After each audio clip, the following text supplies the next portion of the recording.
പറഞ്ഞാലും നമ്മുടെ പെറ്റമ്മയോളം വരില്ലല്ലേ ആരും.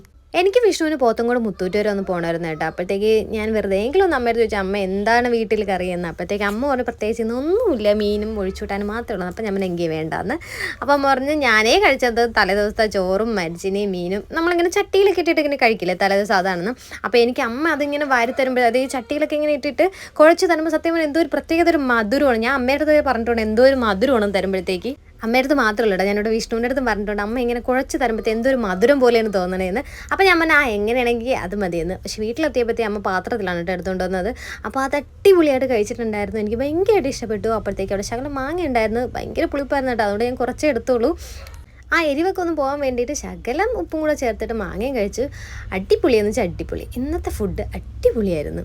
പിന്നെ ഞാൻ ഈ പറഞ്ഞതുപോലെ ഈ തലേ ദിവസത്തെ ചോറ് ഞാൻ ഉരുട്ടി കഴിച്ചാൽ ആ ഒരു ടേസ്റ്റ് വരില്ല കേട്ടോ. അമ്മ തന്നെ ഉരുട്ടി തരണം, എനിക്ക് മാത്രമേ ആ ഒരു ടേസ്റ്റ് കിട്ടത്തുള്ളൂ. നിങ്ങൾക്കും അങ്ങനെയാണോ?